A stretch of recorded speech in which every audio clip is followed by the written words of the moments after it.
Well, here we are on this Tuesday night, the last day of the month of August, the 31st, 2021. Good evening, everyone. I'm Joe Chaffee, and to my left is Joe Rayo. And this is the Joe and Joe Weather Show. Although last night I had that fake TV thing around me, I didn't do that this time around. The Joe and Joe Weather Show is brought to you by Omni True Value Hardware at 1226 North Wellwood Avenue in West Babylon, New York, on Long Island. 631-756-1125 is the telephone number for the best prices in town. OmniTrueValue.com, and Wholesale Holiday Lighting by Giannini, your complete holiday lighting specialist, meeting all your decorating needs, whether you want your home decorated for the upcoming holidays like Halloween, Christmas, and so on, or maybe, just maybe, you want to be the decorator and decorate your neighbors' houses professionally. They're at 162 Ocean Avenue in Lindenhurst, New York, also on Long Island, 631-957-5106, the phone number there. And the website is liholidaylighting.com. So a couple of developments today, Mr. Rayo.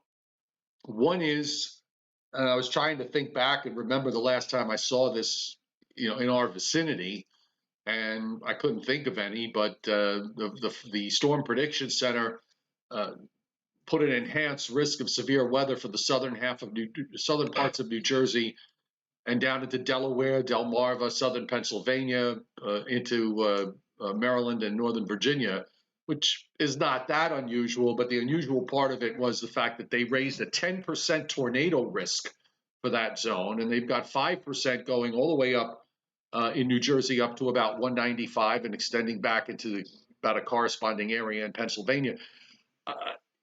I'm looking at stuff. I was looking at the stuff late this afternoon, and seems like the frontal boundaries pivoted a little bit further north. And while that might reduce the rain in some areas, it may, I'm starting to wonder whether they're going to have to push that severe weather threat up a little bit further to the north, given what some of the late guidance is showing. First of all, I find that very, very interesting. We were asking this question during Sunday as the storm as Ida was making landfall as a Category 4 hurricane. We were asking how come, with the plethora of historical data that they had indicating that there had been many times tornado outbreaks with Camille and also with Katrina, and why didn't they put an enhanced area along the Gulf Coast? But they didn't. They kept it at a slight chance, and they never brought it up to more than 5% for a chance of tornadic activity. Now, tomorrow, guess what? As you just mentioned, Joe, not only do they have the enhanced area up to southern Jersey, including, I think, the Philadelphia area, but now within that enhanced zone, 10% probability of tornadic activity. In other words, indicating an even greater threat or possibility or probability of tornadic activity with a depression, which was once a Category 4 storm back on Sunday, than it was when it was a Category 4 storm on Sunday. Right. So it's kind of weird. Maybe, just maybe, after they saw what happened on Sunday, they said, maybe we ought to just put the enhanced area in and put the 10% probability up, maybe just to cover ourselves or whatever. And it goes back to the question that I had back on Sunday. Are some of these decisions that are being made by the various divisions at NOAA political? Are they actually, getting together and saying, look, we really, we know that this is going to happen, but maybe we ought to not say it. Let's play it down, or let's not scare anybody or whatever. But, it was so obvious back on Sunday. Now, tomorrow, it indeed looks like we're going to have a lot of rain. We said yesterday that south of the storm track, there would be convective activity. There could be severe activity, and yes, maybe even an isolated tornado or two. But now maybe they're going a little bit over the top, I think, tomorrow with this threat of severe weather in southern sections of our viewing area. Yeah, I've got mixed feelings about this, because on the one hand, your points are well taken, and have, that's certainly a valid argument that you present. On the other side of the equation, we have this really well-defined circulation. I mean, Joe, the pressure, it's a 999, 998 low that's moving through Tennessee right now. You don't see that lows that deep this time of year. Right. And you do have a very vigorous upper trough that's swinging around as the system is going to make the transition from, because it really is still a tropical system at the moment. I mean, you look at it on the satellite, you can't, this is a tropical system. But once that northern trough gets involved, it's going to be transitioning over into a post-tropical or extratropical cyclone that's eventually going to deepen or intensify as it moves to the northeast. There is going to be a rather sharp warm sector that's going to develop while that process is underway, and it's going to be happening right on top of us.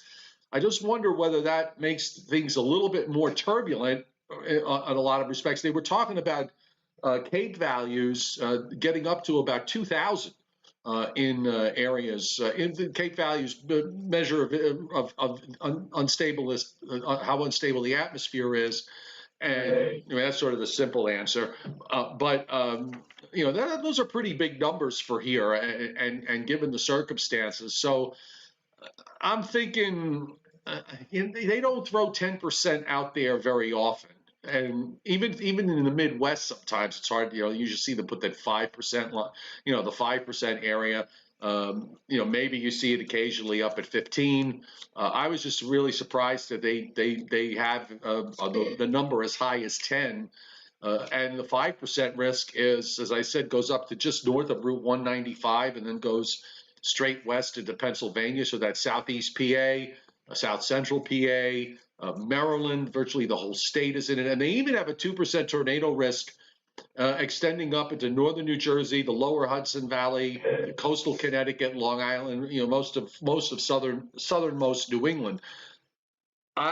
When I started looking at the dayside guidance, where it looks like the models are trying to pivot the low track a little bit further, maybe just barely inland, taking the low center, a couple of models taking it almost right over New York City. I just wonder whether that might pinch that warm sector up a little bit further to the north. So, you might get coastal areas may wind up with about half the rain that the inland areas get, but on the other hand, there might be. There's going to be some severe weather running around, and then that'll make up for the rainfall if you wind up getting into something really strong and really convective. And then I look at the radar tonight, and I see all these spiral bands that are around it, coiling into the low center, which is sitting about 100 or so miles west of Knoxville in Tennessee. I mean, it's still so well defined on the radars. I'm going to be curious to see what happens tomorrow. And by the way, one other thing that, well, I don't look at this very often, but WPC has a high risk of flash flooding on their late afternoon forecast here. It was issued at 3 p.m. From a small corner of southwestern PA and just touching northern West Virginia, and then running east-northeast across south central, southeast PA, even up into northeast PA, close to Scranton, all of northern New Jersey, the Hudson Valley, into southern Connecticut, and on either side of that, you have a moderate risk of flash flooding. So it's all going to come down to the track. If the load tracks are, a little bit further north, some places are going to wind up with less rain and more convection. If it tracks a little bit further south, it's going to be the other way around. Some places are going to wind up with less convection and more, more rain. Well, one thing that caught my eye immediately when I got up this morning and looked at the 12-kilometer NAM-FOOS data. This is the tabular version of the numbers for atmospheric temperatures in the higher levels of the atmosphere, and of course also for precipitation. And what really blew my mind, Joe, was what they were showing for the time frame, the 6-hour time frame from 8 o'clock tomorrow evening to 2 a.m. Thursday morning. They were indicating over 3 inches of rain at LaGuardia Airport, something like 3.02 inches. And I looked up, the climatological data. LaGuardia typically in the month of September gets 3.7 inches of rain. So what the Foose was indicating is that in just a 6-hour time frame, we would be seeing. Sorry about that. Hold on. No, Really? No, I'm sorry about that. I have the show on. I have the show on my phone, and I thought I muted it, and I didn't. So, anyhow, go ahead. Somebody got to free a commercial out of that. What I was saying before I was so rudely interrupted. I wish I could say that the same way that Gail Gordon would say it, that rudely. Anyway, what this morning's NAM was indicating, Joe, was that for just a 6-hour time frame, we would be seeing 82% of the total amount of normal complement of rain in the month of September. 82% of that in a 6-hour period tomorrow evening or into the overnight hours tomorrow night.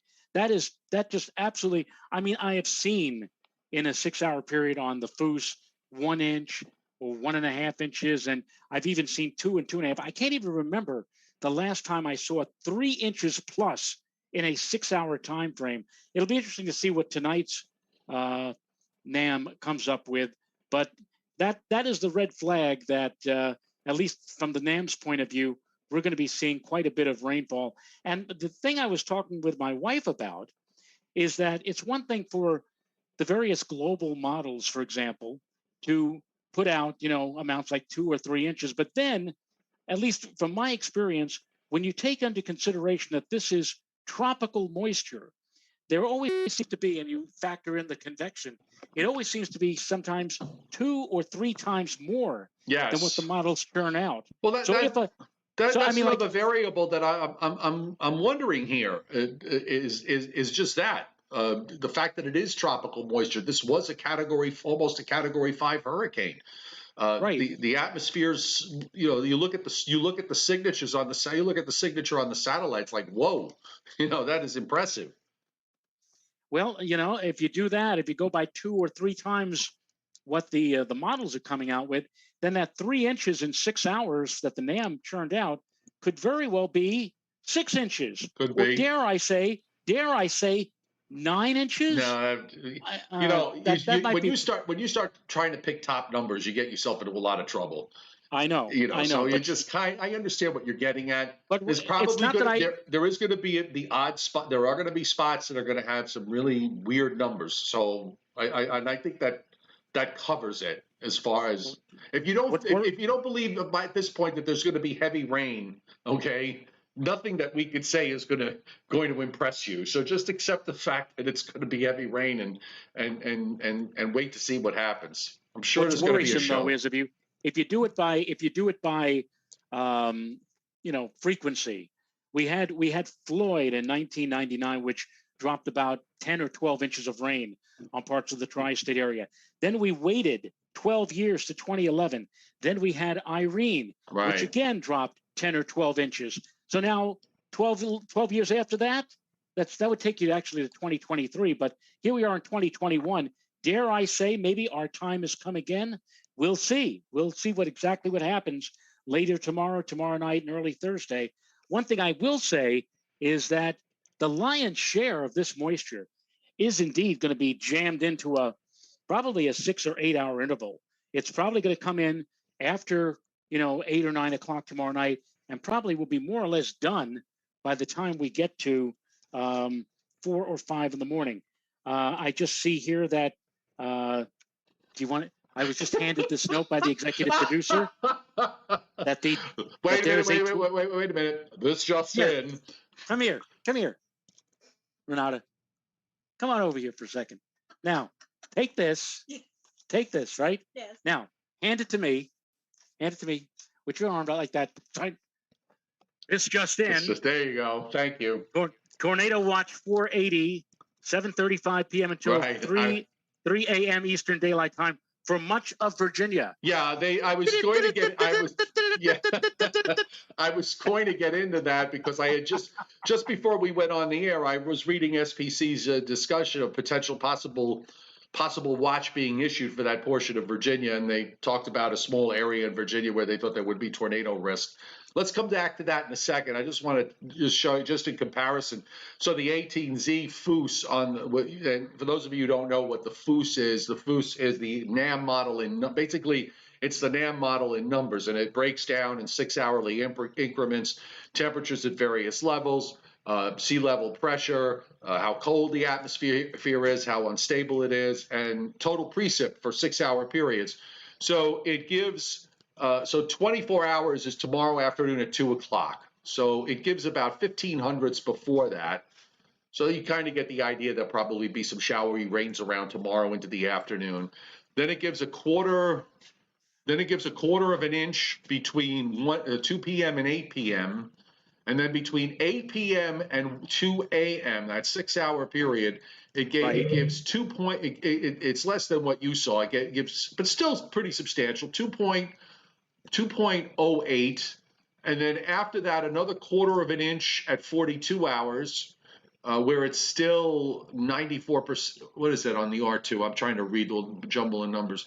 Yeah, most of that probably comes the 3 hours after 2 a.m. So say 5 a.m., another quarter of an inch, and it's done by 8 a.m. So it gives roughly a little under 3 inches total for LaGuardia. And if in comparison for Philadelphia, it gave, spits out a couple of hundredths during the first part of the day, 77 hundredths between 18 and 24. So that takes us to, okay, so 24 hours would be 2 o'clock tomorrow afternoon. So it gives, I'm sorry, let me look at this again.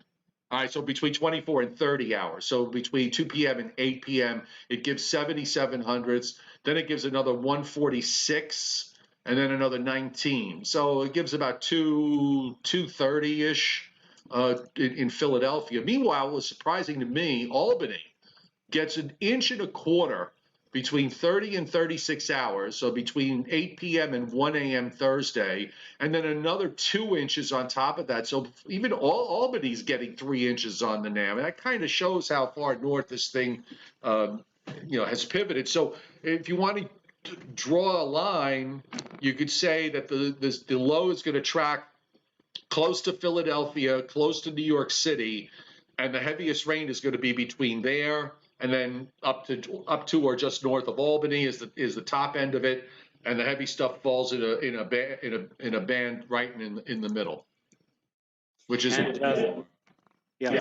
thing is also is that in the last 24 hours, the European model has certainly changed its tune, at least in terms of speed. Remember, yesterday they were kind of keeping the system in our vicinity through a good part of the day on Thursday, while the other models were kind of speeding it off or kicking it away very rapidly. Now the European pretty much has joined the club. They have the storm track just to our south during the pre-dawn hours of Thursday morning, and then very rapidly moves it away to the north and east and out of our area. We could very well be basking in sunshine by the time we get to midday or afternoon on Thursday.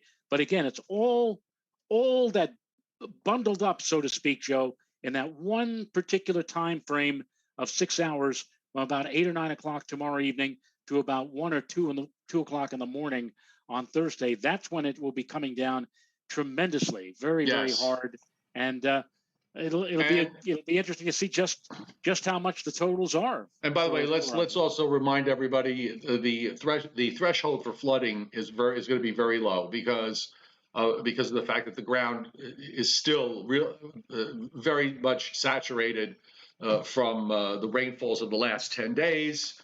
Some places getting double-digit rainfalls over the last 10 days, including a few scattered thunderstorms, and then that widespread rain with Henri. So it's not going to take much. The rivers are running high. So if you're in a vulnerable area, you might be a good idea to pay close attention to what's going on weather-wise during the day tomorrow. Going to go to the maps and just want to say welcome to everybody that's on tonight. We've got some new folks, and welcome to you. We're Joe and Joe, and we're on every night. We're glad that you're here. So far, 60 people have banged on the like button. Thank you very much for doing that. We always like it when you take that number over 100. and could be even extra special if we could go to 150 or 2. So if you like the show, hit the like button and subscribe to my YouTube channel. So let's get to the satellite, because we've been talking about this, really impressive looking signature on the satellite. Here we are now. Remember, this made landfall early Sunday afternoon, so we're now at Tuesday evening. So it's been inland for 48 hours, and it still has. Look at that band, Joe. Look at that band on the east side that goes all the way down across North Florida and into the Gulf of Mexico. I mean, the circulation of this thing covers much of the east. It's very impressive. It really is. Yes. Yes. And in fact, it'll be interesting the way the models are playing this out. Is that rain will probably arrive and fall and start falling here by the time many of you are up and about and heading off to work tomorrow morning, first day of September. But then there may actually be a little bit of a break. We may actually have a few hours where we're not going to see much of anything, and then the surge, the real push of all of that tropical moisture will be coming in here toward the end of the day tomorrow into tomorrow evening. So it'll be an interesting day tomorrow. If you're doing anything tomorrow, it shouldn't be all that bad during the daylight hours. Again, the real hefty stuff will be coming our way when we get into the after dark hours tomorrow night, again after 8 or 9 o'clock. I kind of wish, they do still, the advisories are coming out at WPC. I kind of wish they wrote a technical discussion in the way that Miami does, the Hurricane Center does. But I was reading in the public discussion, the public advisory at 4 p.m., they mentioned the fact that some strengthening may occur as the system transitions over into an extratropical cyclone. That's the phrase they use. So I think that speaks to what they're thinking in their heads, maybe, Joe, that this thing, as it makes that transition, is going to be doing it pretty much right over the major metro areas, and that's why they kind of went, maybe took it a step up with regards to the severe weather risks that SPC put out and everything else. And by the way, if you look on this loop, if you look on the upper left, you see those clouds that are rolling across Iowa and Illinois and into Lake Michigan. That is the upper trough that is now coming in. And I think it's going to wind up giving it a little bit of an extra juice of energy. As it comes around. Unlike Henri, where the trough was shabby, this is not a shabby trough that's swinging eastward. It's got a little punch to it. So that might be an interesting variable here that we'll have to consider tomorrow morning when we're looking at radars and looking at where the warm sector is. Well, it's kind of like injecting the remnants of Ida with steroids in a way, and helping to the doctor. Well, she's lingering, she's languishing over the land, she's dying, she's going to be. Well, let's try this, and you get the trough to interact with it. It's kind of like boom, all of a sudden, bah, and off it goes. Yeah. And we may see that sudden transformation, unfortunately, taking place right about the time that thing is reaching our area, and so that plays into. I wonder if we're going to see any significant increase in the winds. Now, we've been playing up the rain, but that's a good question.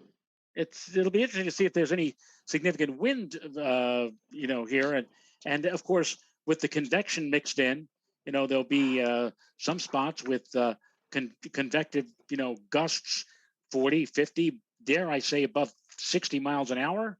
I mean, there's a lot of stuff that's going to be happening right about this time tomorrow night. Right. This is almost because you don't see it that often, but this is an odd mix of a lot of different things that each one in and of itself can be problematic, but now you've got them all going on at the same time, and you're going to have them going on different things in different places.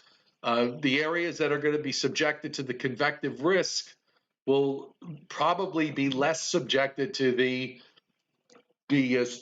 steady, continuous downpours, and then on the other side of the equation, as we said earlier, the other side will have all these very heavy downpours, but maybe the occasional odd thunderstorm might be in there, but the convective risk will stay where it normally is, which is east and southeast of the circulation center. Again, this is transitioning over into a non-tropical cyclone, which sometimes can be formidable. They're certainly up at this latitude. We recognize that.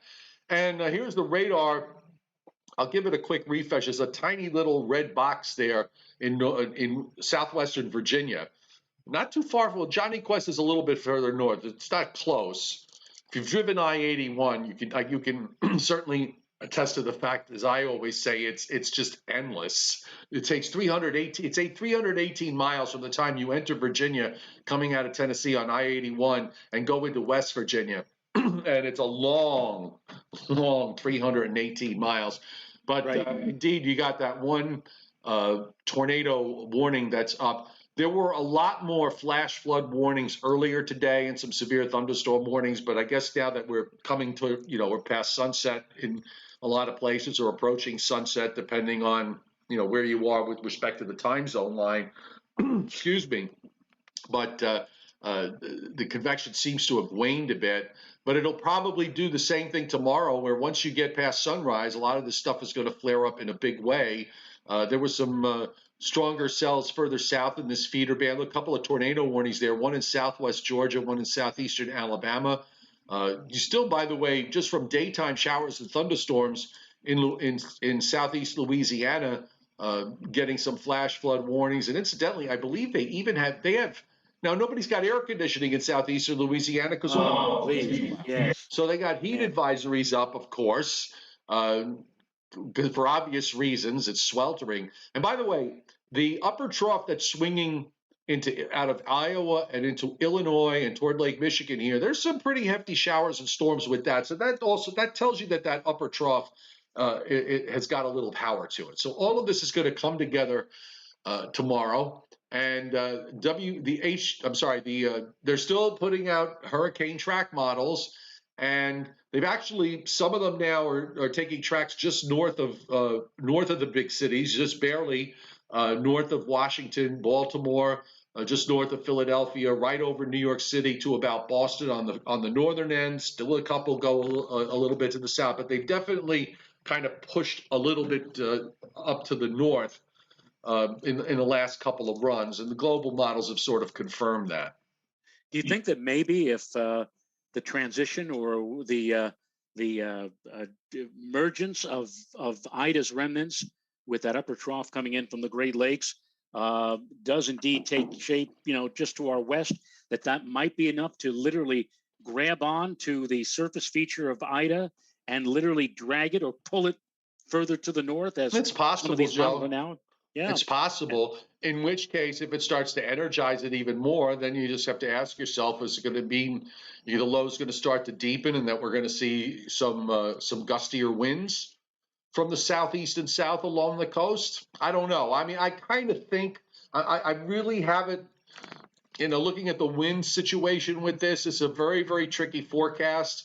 It's a very, very tricky thing to figure.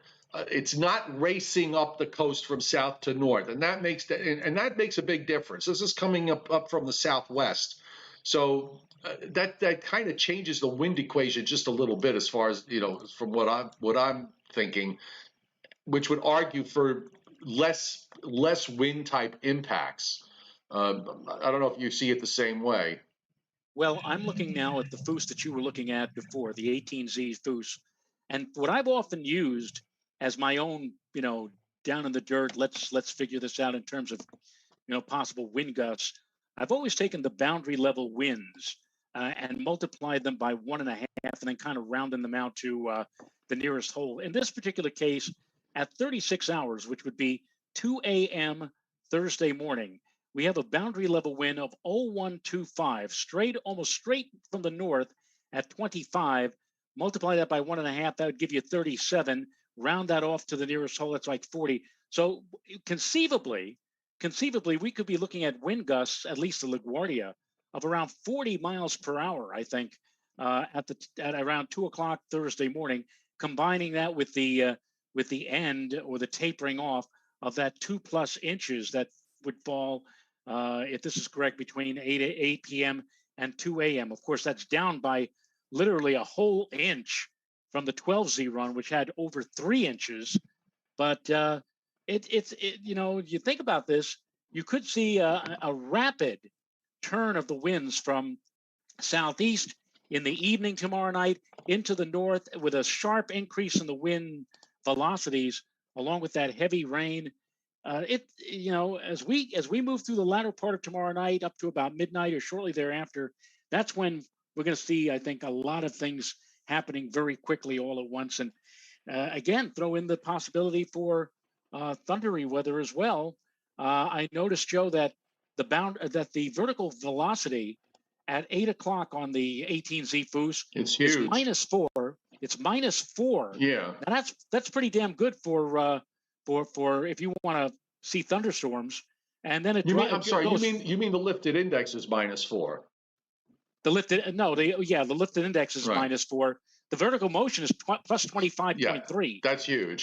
That's huge. That is huge. That's huge. And plus 16 at 2 o'clock in the morning, and then it drops back to -2 by 8 o'clock on Thursday. But by then, it's all over, said and done. So, yeah, I'm bringing up the hazards map to plot some obs here, because this is one of those situations where that actually might prove a bit useful to take a look at.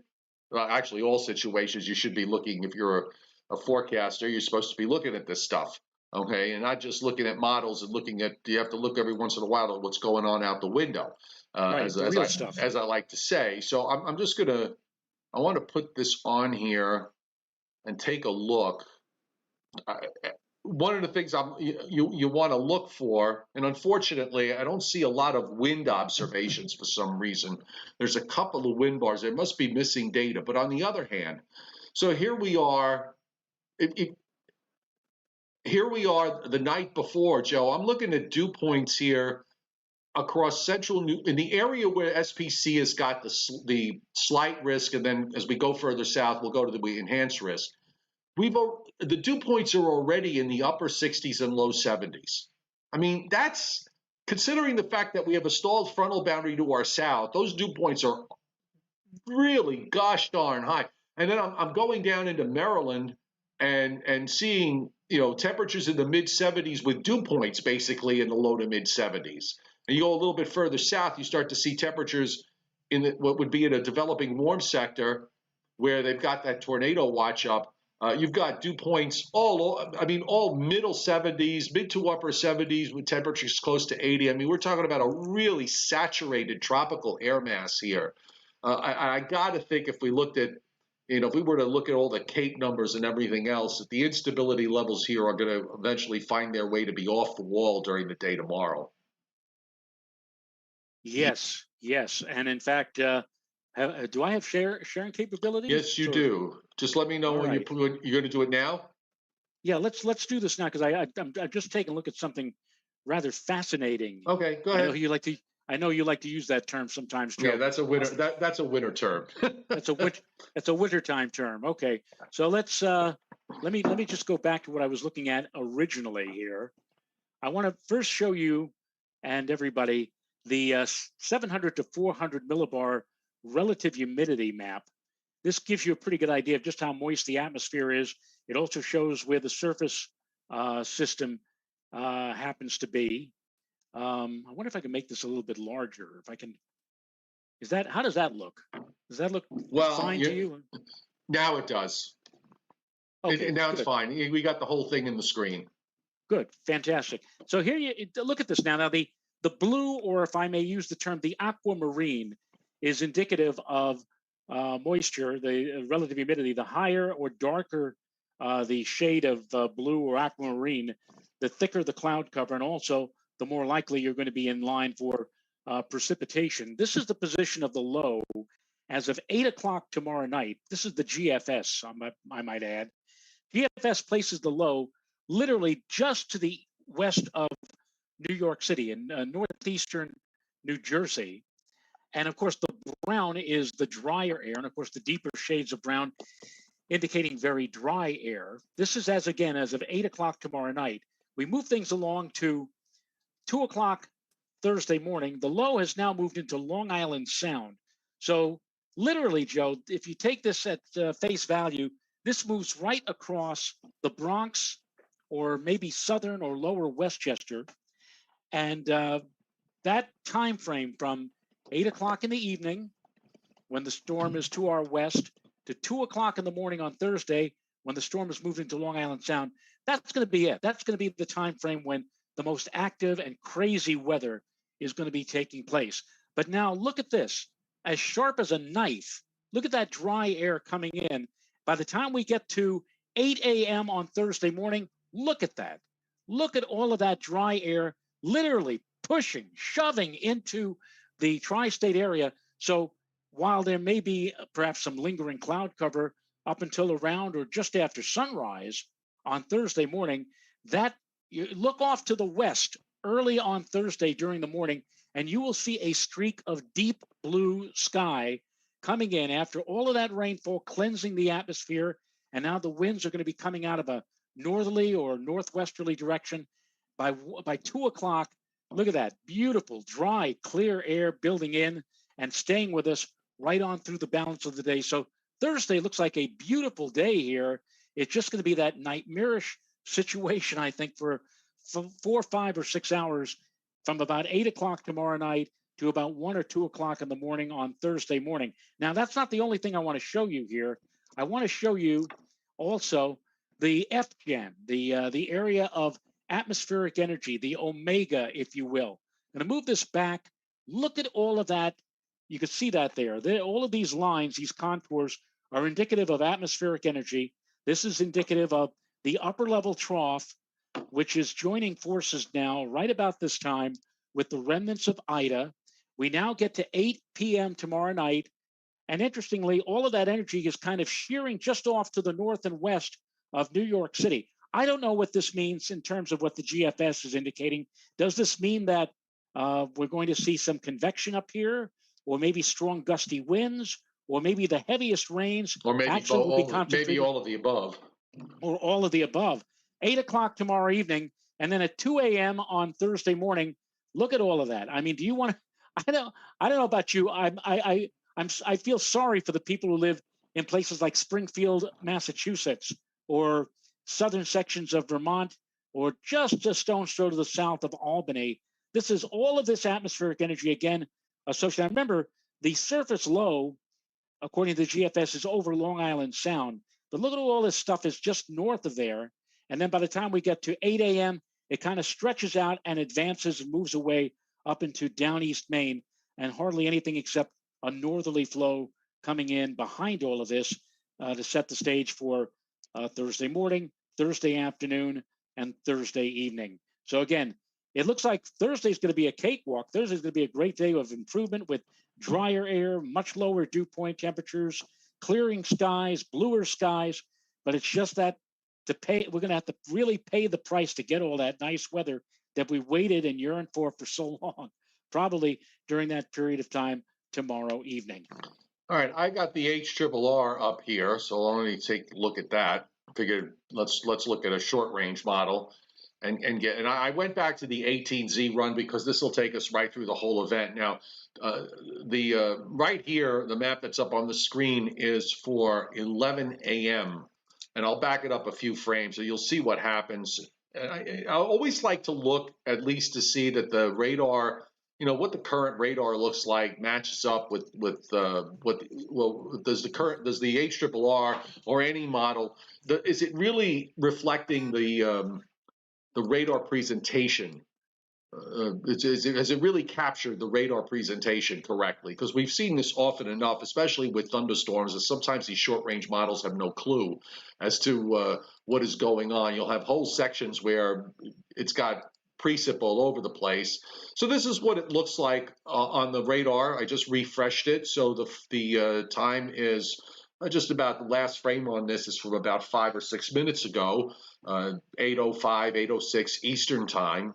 And then we look at the HRRR, and well, I mean, it's not too bad. Look at it again. There's a lot of some overrunning precip up into Northern Virginia already. There's echoes aloft at least. down in Delaware and off the in central New Jersey and offshore south of Long Island, and there's some rain in parts of Pennsylvania. It kind of has underdone, I guess, what's on the front end, but the front end stuff that it's missing is not really all that consequential, and perhaps the signature that the HRRR has is not as well defined as it should be based on the current radar. But you get these showery rains that come in tomorrow morning, just before 7 a.m., all of New Jersey, Pennsylvania, to about Long Island, actually just kind of to the north of Long Island in southern New England. There's some rain at 10 or 11 o'clock, and then that goes up to the north. And now you see it here. This is where the warm sector sets up. And I got to tell you, Joe, I'm looking at this. The warm front is probably very, very close to Long Island and New York City at this point. Right. And the low is in northern Virginia. And notice what I said earlier. Notice there's that break that I mentioned of a few hours or several hours of relatively dry weather, right, from the morning rains to what we're looking at for the end of tomorrow and tomorrow night. And here it is. I went even closer here. This is at 5 o'clock tomorrow evening. It's not doing much of anything in New Jersey, Long Island, Connecticut, Southern Connecticut, Northwest Connecticut, yes. North of Route 84, yes. They're getting clobbered west of Philadelphia, in central PA, down to south central PA, and you can see also the red echoes, particularly the ones down on the Maryland-Virginia line near where the low center is, and that amplifies in a big way between 5 and 6 o'clock. I mean, there's just this wicked-looking line here on the HRRR that runs from, I'd say halfway between Allentown and Williamsport, and then goes south to about Harrisburg, and then further south on almost a straight line to Washington, D.C., Baltimore.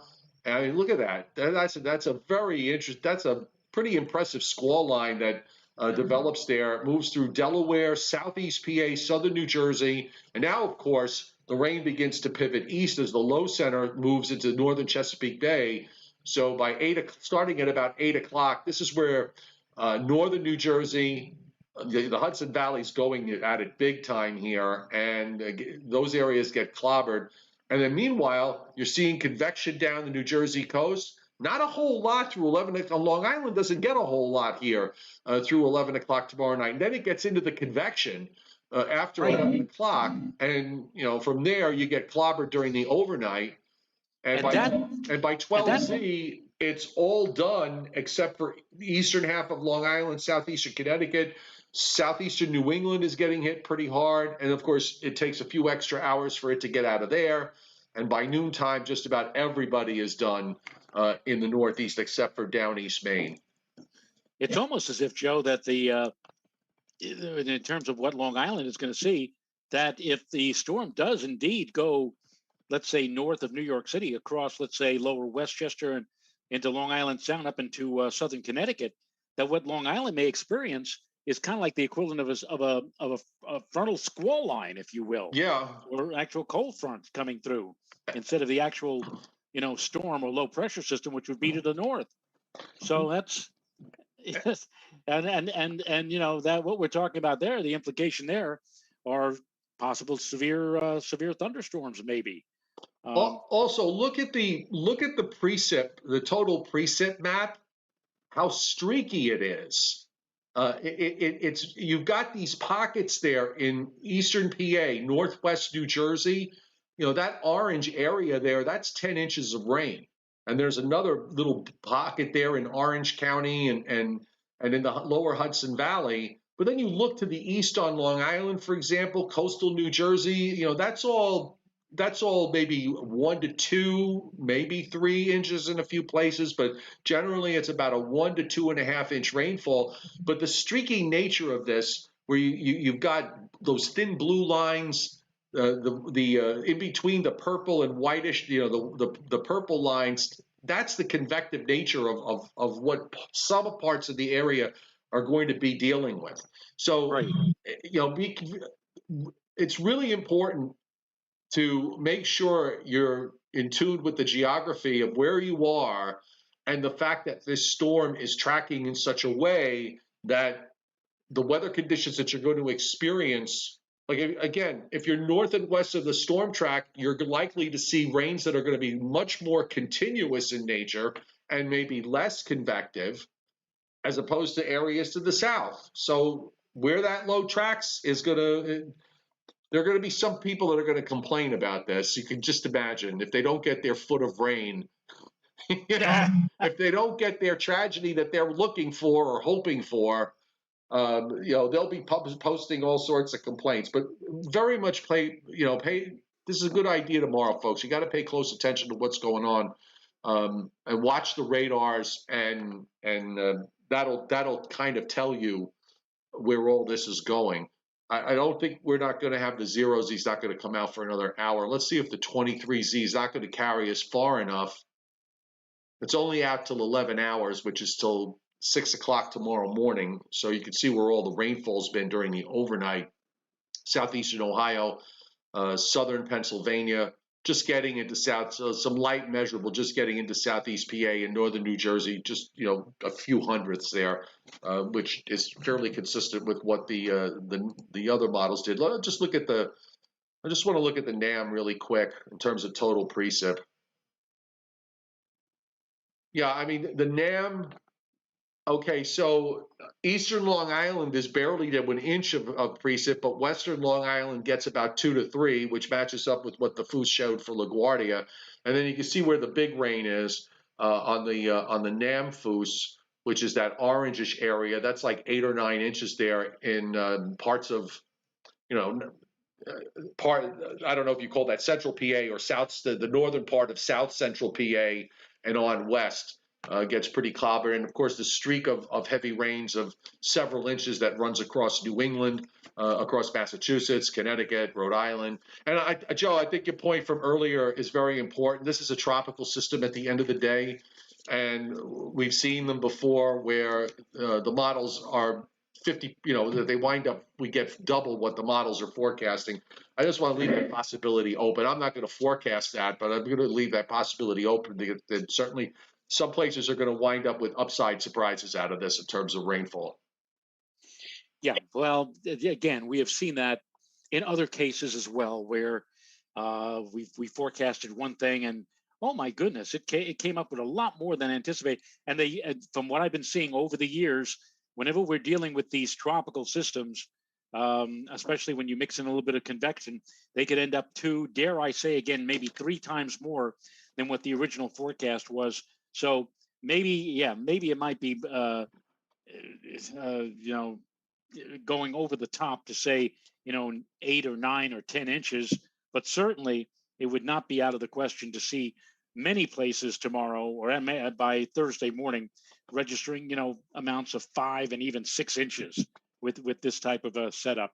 And again, most important, where will the track of the storm, the surface low, be relative to your area where you're watching us right now, and also the timing. When does that upper trough, now situated over the Midwest and the Great Lakes area, when does that begin to converge on and coalesce with, if you will, the remnants of what was once a Category 4 hurricane in Ida, because that too will play a major role. But it seems like, Joe, if we had to say, again, one specific time frame when things are really going to be rolling, if you will, it would be that 8 p.m. to 2 a.m. time frame, 8 p.m. tomorrow night to 2 a.m.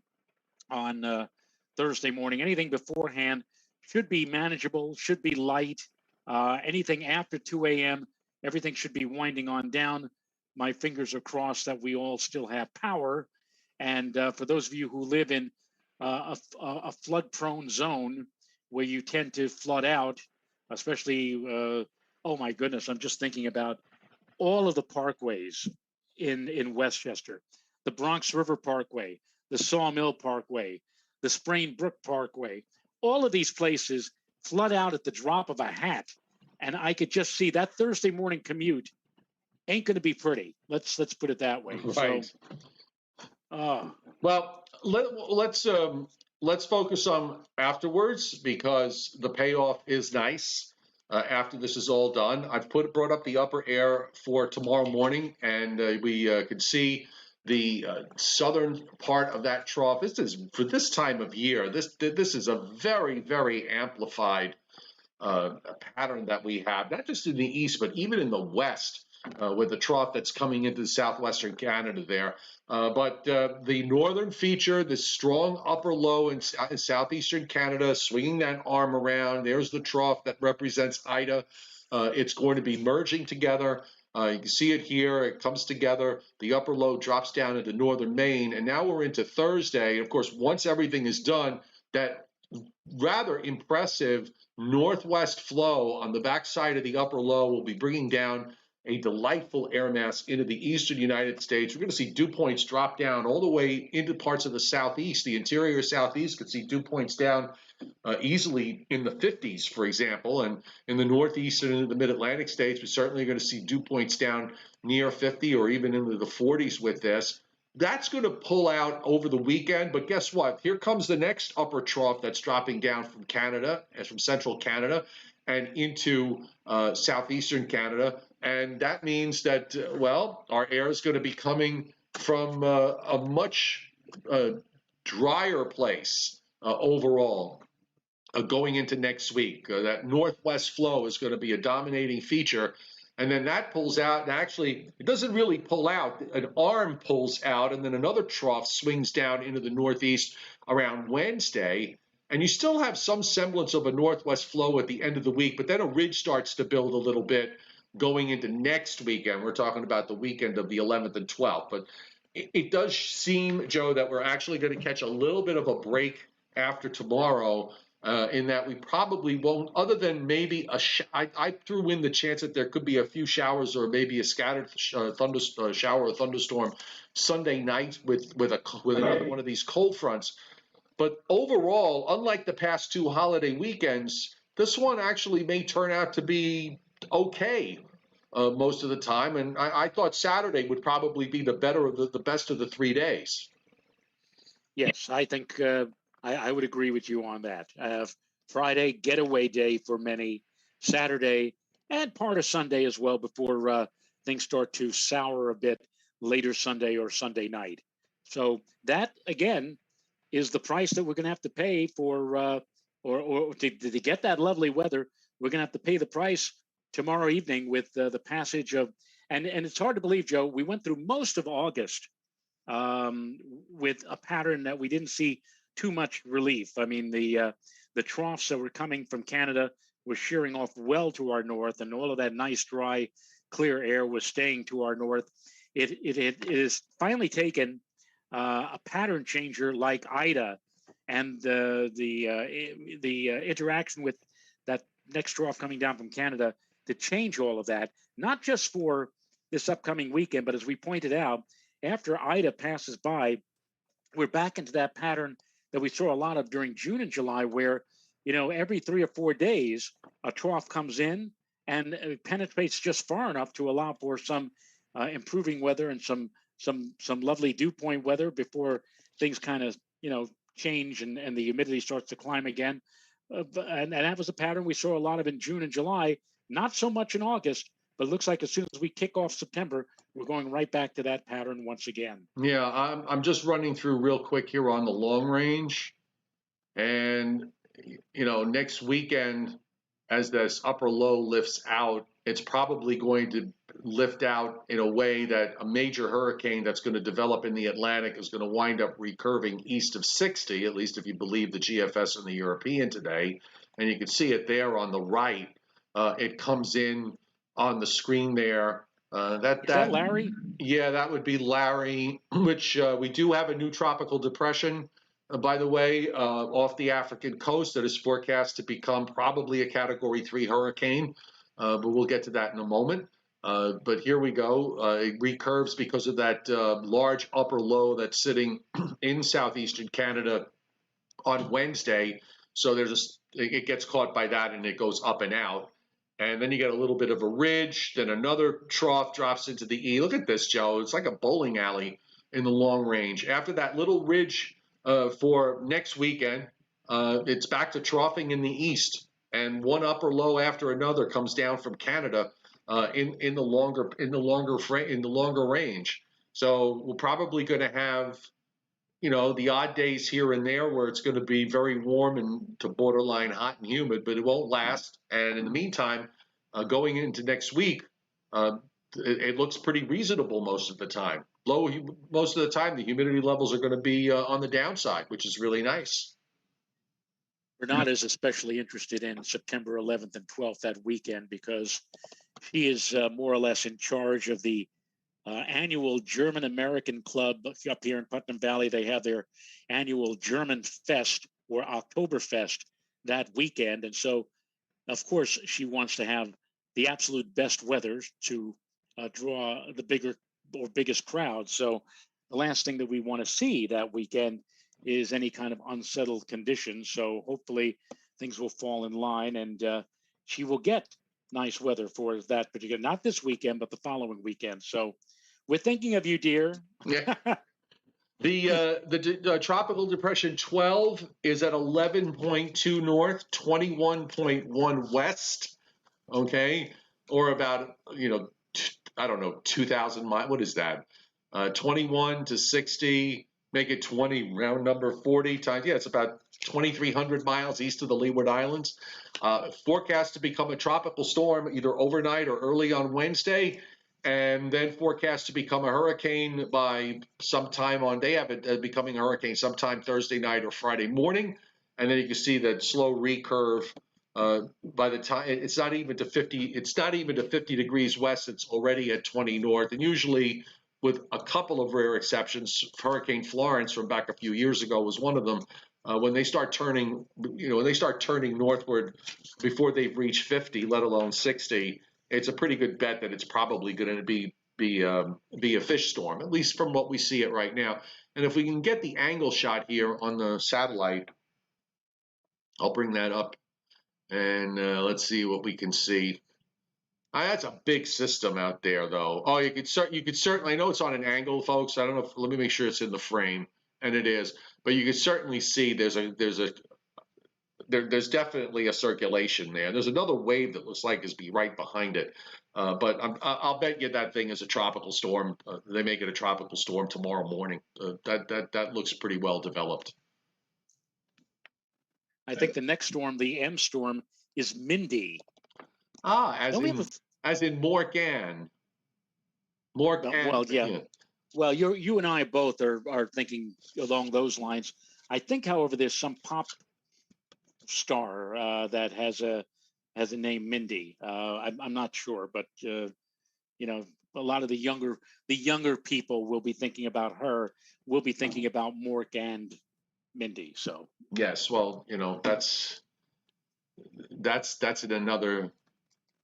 We'll need to find a time slip in order for me to relate to that sort of thing. Yes. All right, so back we go on the chat board. Eric P, thank you very much for hitting super chat tonight. Most appreciated. 135 likes, not too shabby. And right now we've got 350 of you. It's our biggest audience we've had in quite a while. So yay, we're very happy. Thanks very much for spending your time with us. Hopefully you'll leave this a little clearer with regards to what is going to happen tomorrow. Although admittedly I'm still a little bit confused as to where this is all going. Hey Joe, I just realized something. I mean, if this system, knocks power out to, the Hudson Valley, for example, you're in the Hudson Valley, right? No, not right now. No, I'm back in. I'm on Long Island right now. Oh, but on the other hand, if it gets really convective tomorrow night, I could lose power. That's right. But if I do lose internet, I have a 5G phone. I have 5G here. Oh, well. Okay, so I may be able to do something with that. Brandon Doherty hitting super chat tonight. Thank you, Brandon. Also, most appreciated. And pay attention in Delaware. Brandon's down in Delaware, and you're in that enhanced risk of severe weather with that 10% tornado risk that SPC has. And by the way, I wanted to say this. I was thinking about this earlier. if you watch this channel on a regular basis, you certainly have a very good understanding about how weather works, that it is very fluid, that it's about, and I always say it's about, I've always taken issue with the idea that it's an exact, that it is an inexact science. The laws of thermodynamics in the atmosphere are pretty exact. The problem is that weather is about change. And our job is to forecast the change in every single molecule that exists in the atmosphere around the Earth. Okay, so that is not exactly an easy task. And you know, I remember reading once, Joe, that if you had to do all the calculations that go into a computer model, I forgot how long it would take you, like a month to do them in order to find out what the weather was going to be 5 minutes from now. So, you know, these computer models are incredibly sophisticated, but they're not perfect. And, you know, our job is to not just interpret the models, but also to look out the window, to make sure we see, you know, to pay attention to what's actually going on. Not everything happens on a computer screen. So, you know, some of you young forecasters out there can't emphasize that enough. I pulled up that surface map earlier for a reason, which is I wanted to see where potentially the warm sector was setting up, because that could, you know, that's going to tell you where the surface flow is going to go. So you need to pay attention to things other than what a model shows you. So anyway, I just want to lay that on the table. And again, bear in mind tomorrow, it's going to be kind of a crazy day depending on where you are. Some places are going to get clobbered. Some places, hopefully not so much. But you know, we'll see where the chips fall tomorrow evening. 7:30 tomorrow, which is when we normally go on, probably right at the start of Crazy City. So it will be most interesting to see what is happening, even as the show progresses tomorrow night. Yes. And whether or not we can stay on the air during that time frame. But tomorrow night should be a really very, very interesting, very active, and I might also add, very highly watched show, considering we have 312 people out there right now watching, and we have now logged 152 likes. In fact, those of you who have not hit the like button, when I count down from 5, here when I comes get to the 0, telethon. Here comes the. You know, it's so sad too. I mean, like, we're coming up on Labor Day too. For all of our lives, when we came up on Labor Day, we always thought of what? Jerry Lewis and the Jerry Lewis muscular dystrophy peloton or whatever. Yes. And now Jerry's no longer with us. Not to say that if you have a chance, you can maybe make a contribution to MDA, because they certainly could use your money or whatever. But anyway, let's get back to this. When I count from 5, when I get to 0, I want all of you who have not already done so to hit the like button, because we're now only 42 away from 200 likes, Joe. So here we go, counting down: 5, 4, 3. What are you laughing at? No, go on. You know, go. 5, 4, 3, 2, 1, 0. Hit it. Hit that like button. It's 162. It's 166. Let's see it go up. It's going up. It's 174. We got 174 likes. That was a big jump. 178. Come on, keep going. 180. If it hits 200, we'll end the show. If it hits 200, we'll end the show. Promise. We promise to end the show if you hit 200. And that'll include the wise guy. If it gets to 200, that'll unclick it and then go back to 199. Well, you managed to push it to 183. I can't even wake up JJ, who's fast asleep on the floor. John Giampetro says, need a drum roll. Boom. Come on. 186. You see it at 185. It went down one. What is this? All right. Well, William Huber says, no, don't hit 200. William Huber, if it were up the route, William Huber, Joe, we'd be on all night. You know? Oh, that we're not going to do. 3 o'clock in the morning. And now here's Sermonette. Yes. We could do what Mary Margaret McMurtz did with Isabella Klump. when they Yes. were trying to sell Aunt Martha's old-fashioned salad dressing, or Right. we could do it when the other person, where it was Lucille McGillicuddy, and said, "Can't take the order, cancel, cancel." Cancel. So cancel. And they wound up getting more. All right. We're at 190. We are within 10. So let's just run this down really quick.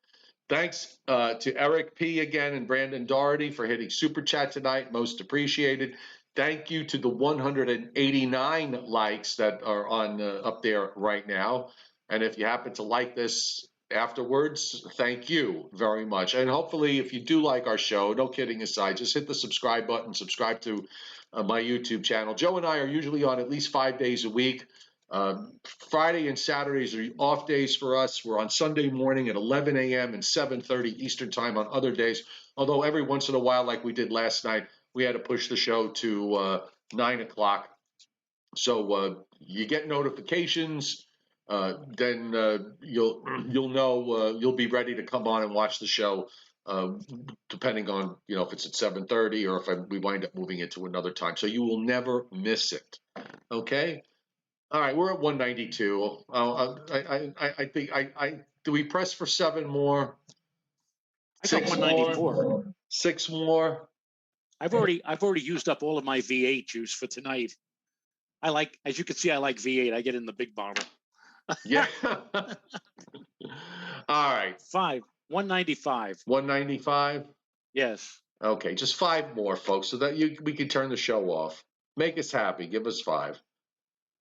No. Mr. Big New Jersey says I'm frightened. You should be terrified. Okay, you should be absolutely terrified. Oh, by the way, I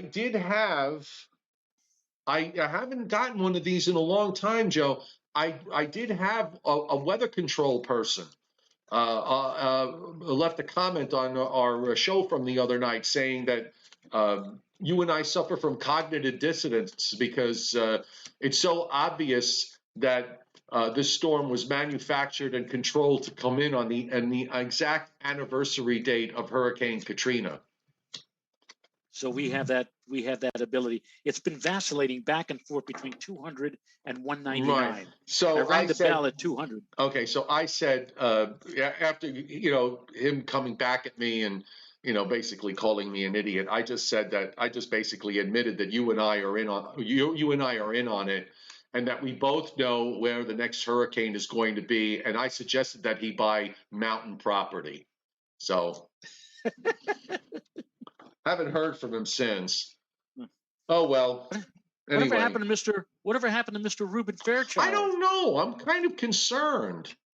He was here. He would complain if we took so much as a bathroom break, let alone a day off. But geez, I don't know where he's been. Maybe he just finally decided to go elsewhere. I don't know. I hope he's okay. All right, come on, folks. It's at 199. Just get the darn thing to 200. I want to go to. I want to go. I want to go smoke my cigar, for Christ's sake. Come on. 199, 201. Okay. 201. Night, everybody. We'll see you tomorrow at 7:30. Bye-bye. Bye.